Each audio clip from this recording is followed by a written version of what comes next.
Au Togo, s'agit-il d'une limitation ou d'une prolongation du mandat présidentiel? Mercredi 8 mai, les députés togolais ont approuvé une révision en faveur de la Constitution. Celle-ci prévoit la limitation du mandat présidentiel. Désormais, le président sera élu pour 5 ans et pourra renouveler son mandat une seule fois.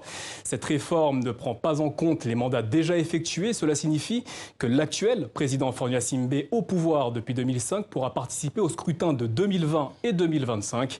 Pour évoquer le sujet, Christian Trimua est avec nous. Bonsoir. Bonsoir, monsieur Dosso. Vous êtes ministre togolais des droits de l'homme, chargé des relations avec les institutions de la République. Vous êtes notre invité ce soir. Première question, quels sont les avantages de cette réforme constitutionnelle? Alors, les avantages de cette réforme constitutionnelle peuvent être résumés en 2 mots. Stabilité et prospérité. Stabilité parce que, au-delà des questions de la limitation des mandats du président de la République, il y a eu un renforcement également de la limitation des mandats des députés, qui est quelque chose d'historique au Togo. Mais il y a aussi la recomposition de la Cour constitutionnelle et le renforcement des pouvoirs de l'opposition. Rappelons que l'opposition parlementaire ne pouvait saisir la Cour constitutionnelle jusqu'à maintenant qu'avec 1/5 des députés de l'Assemblée nationale. Désormais, les présidents de groupes parlementaires peuvent également saisir la Cour constitutionnelle et donc renforcer les pouvoirs de l'opposition dans le contrôle de l'action gouvernementale. Donc, point de vue de la prospérité, la réforme également renforce les institutions de contrôle économique. La Cour des comptes retrouve notamment de nouvelles fonctions sur la discipline budgétaire. Il a été également renforcé le nombre des personnes qui doivent faire la déclaration des biens et des avoirs, les responsables politiques, mais aussi des chefs d'entreprise publics et des établissements publics, plus la liste une liste complémentaire pourrait être faite par la loi. Et ensuite, la Cour suprême a été renforcée également dans son rôle de contrôle, permettant également à nos citoyens de pouvoir saisir un juge administratif dans le cadre notamment de la décentralisation. Nous allons revenir sur tous ces points, mais tout d'abord, on va revenir avec un sujet de notre correspondante au Togo. Les députés togolais ont donc voté plusieurs modifications de la Constitution le 8 mai dernier. Cette réforme laisse-t-elle envisager une perspective de sortie de crise politique dans le pays? Élément de réponse avec ce reportage à Lomé signé Emmanuel Sodji et Jaena Louisa. Au Parlement, une seule séance aura suffi pour mettre un terme au blocage qui empoisonnait la vie politique togolaise. Le vote à l'unanimité de réformes politiques attendues depuis 13 ans. Parmi elles, la limitation à 2 des mandats présidentiels et un mode de scrutin à 2 tours. C'était ça la principale question. Et c'est ce qui mettait les gens dans les rues. Et je pense qu'il faut féliciter le président de la République de pouvoir avoir l'idée de calmer les esprits. Tout s'est accéléré pour l'exécutif togolais depuis que les principaux partis d'opposition ne pèsent plus rien dans la balance parlementaire. En décembre dernier, ils ont boycotté les législatives pour dénoncer ce que l'opposition a appelé un énième hold-up électoral. En août 2017, nous sommes levés pour le principe de l'alternance au Togo. Alors que les réformes qui viennent d'être faites par l'Assemblée nationale, des nominés, ces réformes limitent le mandat présidentiel, certes, mais ouvrent la voie à M. Gnassingbé Faure de se représenter encore 2 fois. Et rien ne nous dit qu'à la fin de ces 2 représentations, M. Gnassingbé va encore toiletter la Constitution. Donc, ça ouvre un boulevard pour M. Gnassingbé Faure. Après des mois de manifestations, un dialogue de sourds entre pouvoir et opposition au Parlement et sous l'égide de la CEDEAO, l'opposition qui n'est plus dans l'hémicycle voit en effet sa principale revendication passer à la trappe. Car les nouveaux députés de la majorité présidentielle et leurs alliés ont voté une loi qui ne compte que pour l'avenir. En clair, l'actuel président Faure Gnassingbé peut envisager un 4e, voire un 5e mandat s'il le souhaite. Je ne vois pas en quoi cette nouvelle constitution ne prône pas une alternance. Et donc toutes les dispositions sont là dans cette nouvelle constitution pour que, à partir des années à venir, chacun puisse compétir normalement. Et si quelqu'un est élu, qu'il sache qu'il est élu une seule fois, renouvelable. L'opposition extra-parlementaire dénonce une réforme inacceptable, mais aujourd'hui change de stratégie. Excepté 2 partis, toute l'opposition appelle ses militants à voter au municipal le mois prochain. Voilà pour ce sujet signé Emmanuel Sodji et Jaena Louisa. Christian Trimua, cette réforme est-elle en mesure de mettre fin à la crise au Togo? Cette réforme devrait mettre fin à la crise au Togo, puisqu'elle solde le reliquat de l'accord politique global de 2006, intègre les recommandations de la Commission Justice, Vérité et Réconciliation et elle prend en compte la feuille de route de la CEDEAO. Ça voudrait dire que sur la base de cette réforme, normalement, on ne devrait plus pouvoir avoir de contestation, en tout cas qui soit motivée par les réformes. Mais il est normal, quelque part, puisque nous sommes en démocratie, que nous ayons quelques-uns qui le contextent. Et là, vous voyez très bien que l'opposition extra-parlementaire, qui par 2 législatures n'a pas été en capacité de faire voter ces réformes, naturellement fait une protestation de principe. Mais encore une fois, c'est une minorité parlementaire, c'est une minorité extra-parlementaire. La plateforme de l'opposition qui regroupe 14 partis dénonce une réforme inacceptable et appelle à poursuivre la lutte pour l'alternance démocratique et n'écarte pas d'appeler à de nouvelles manifestations au Togo. Quelle est votre réaction? Mais je me dis que ce discours sur l'inacceptabilité des réformes est un discours rodé et érodé. Et donc aujourd'hui, il est vidé de son contenu. Qu'est-ce que vous voulez dire par là? Je veux simplement dire qu'aujourd'hui, l'opposition cette partie de l'opposition fait une réclamation de principe. C'est simplement parce qu'ils ne sont pas d'accord.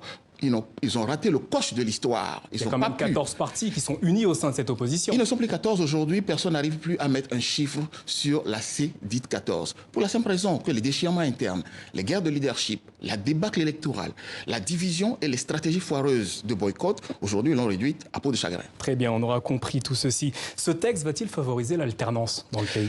Le but du texte, c'est de renforcer l'espérance vers l'alternance. Puisqu'aujourd'hui, nous avions déjà un certain nombre de conditions d'alternance qui étaient réunies au Togo. Les élections, le financement des partis politiques, le financement de la campagne électorale individuelle des candidats. Et aujourd'hui, nous rajoutons la limitation de mandat du président de la République. Ça voudrait donc dire qu'il y a des chances qui sont augmentées d'alternance. Mais une fois encore, je vous l'ai dit, l'opposition parlementaire aujourd'hui et l'opposition extra-parlementaire sont en débraque parce qu'elles ne constituent pas une alternative politique. Est-ce que tout ceci signifie que Formula Simbé compte se représenter?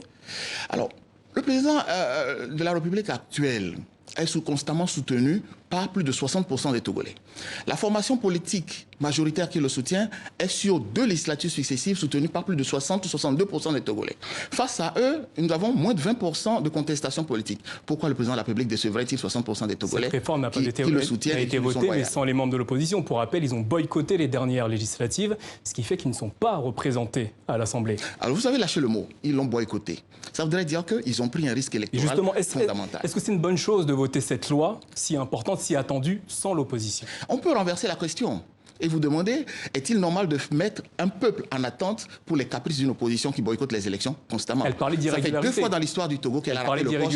Ça fait 2 fois de l'histoire du Togo qu'elle a raté le coche. En 2002, elle a boycotté les élections sans entraîner une révision constitutionnelle. Elle a manqué l'histoire. En 2019, elle a boycotté les élections. Elle a raté la restitution de l'histoire et la restauration de la démocratie togolaise. Christian Trimoa, le 30 juin prochain se dérouleront les élections municipales. Qu'est-ce qui garantit la transparence de ce scrutin? La première condition qui garantit la transparence du scrutin, c'est d'abord le nombre de partis qui participent. Vous avez dit sur les 14, il n'y en a que 2 qui boycottent, 12 viennent. Ça voudrait dire qu'ils ont confiance au processus qui a été mis en place. Mais je rappelle qu'au Togo, nous avons 5 points de contrôle de la transmission des résultats qui sont ramenés à 3 puisque l'opposition a contesté la dernière mécanique nécessaire à la transmission sécurisée des résultats.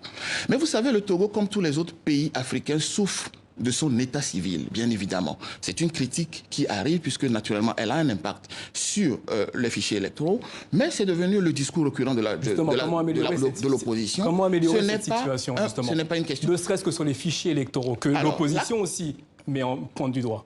La question va être résolue très rapidement, puisque le Togo a mis en place, depuis le mois de mars dernier, un plan national de développement dans lequel se trouve un recensement biométrique des citoyens togolais. Il me semble que ce recensement biométrique, lorsqu'il se mettra en place, aidera certes les réformes économiques, l'attractivité sociale de notre pays, mais également servira aux fins de renforcement électoral. La réforme accorde l'immunité à vie au président sortant. Vous pensez que c'est une avancée et surtout, dans quel but cette immunité a-t-elle été votée? Je voudrais rectifier cela. La réforme n'apporte pas une immunité à vie au président de la République. La réforme fait du président de la République un sénateur, comme en Italie, comme en RDC ou comme dans d'autres pays africains. Il se trouve que les sénateurs bénéficient, comme les députés, d'une immunité parlementaire. Ça ne revient pas au même pour la simple raison que toute assemblée parlementaire a une procédure de levée de son immunité parlementaire. Et donc ce n'est pas une immunité à vie. Le pouvoir togolais se sent-il menacé?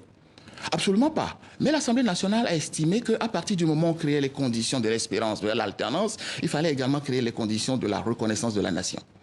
Le climat politique reste tendu au Togo, marqué par des arrestations dans l'opposition, notamment en particulier au sein du PNP de Chikpi Achadam. Qu'est-ce que vous avez à dire à ces gens-là? Alors, les arrestations qui sont intervenues parce que les organisateurs de la manifestation ou leurs instigateurs n'ont pas respecté les conditions de l'ordre public. Nous avions un cadre de manifestation au Togo, qui est un cadre législatif, des manifestations pacifiques. République. À partir du moment où l'autorité administrative a évoqué des objections liées à la sécurité des manifestants sur un certain nombre de sites, violer l'interdiction qui a été faite par l'autorité, naturellement, entraîne des sanctions. On tombe sous le coup de la loi. Mais sur cette question, le Togo sera intransigeant. Il faudra désormais que les organisateurs de manifestations tiennent compte du contexte sécuritaire de nos concitoyens et de la sous-région. Votre élément tout à l'heure a montré les problèmes qu'il y a eu dans un certain nombre de pays voisins. Il est évident qu'au Togo, nous devons en tenir compte. Et justement, l'opposition qui appelle à de nouvelles manifestations prochainement, on n'a pas encore la date, mais en tout cas, c'est ce sur quoi on se dirige. Auront-ils la possibilité de manifester? Absolument. Nous n'avons jamais interdit les manifestations au Togo. C'est selon leur stratégie d'organisation que nous pouvons la restreindre, mais nous n'avons jamais interdit les manifestations au Togo. Cela fait plus d'un demi-siècle que la famille Gnassingbé dirige le pays, le Togo. Selon vous, n'est-il pas temps de passer la main? Alors, je pose cette question parce qu'en fait, pour être très clair, il se passe beaucoup d'événements sur le continent. On le voit en Algérie, on le voit au Soudan. N'est-il pas temps, après un demi-siècle, de passer la main? Tous les pays ne se ressemblent pas. Pour un renouvellement d'idées. Tous les pays ne se ressemblent pas. Mais vous notez bien que pour pouvoir contester le président de la République, on est obligé de lui faire un délit de patronyme.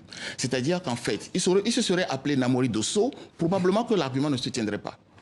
Et vous pensez qu'il paie, d'une certaine manière, le fait d'être le fils de... Vous l'avez dit, la famille Gnassingbé. Et selon vous, qu'est-ce qui entretient, entre guillemets, qu'est-ce qui pousse les Togolais à descendre dans la rue et à demander à ce que le pouvoir s'en aille? Nous sommes en démocratie. Il est normal qu'un certain nombre de partis politiques de l'opposition, naturellement, contestent le pouvoir. Sont-ils majoritaires? Non. Autrement, ils auraient été au pouvoir. Mais c'est parce qu'ils sont minoritaires. Et en démocratie, la contestation des minorités est acceptée. Alors, c'est leur droit légitime de pouvoir contester, mais qu'ils le contestent conformément à la loi. Ils ont peut-être aussi envie, d'une certaine manière, d'un renouvellement de visage. Je suis totalement d'accord avec vous. Faure Gnassingbé a été élu et réélu 3 fois dans le pays. Je suis totalement d'accord avec vous. Avec cette constitution, on se dirige vers 2 possibilités, 2 mandats. Selon vous, est-ce que c'est acceptable dans une démocratie comme le Togo? Dans une démocratie, l'alternance se fait dans les urnes.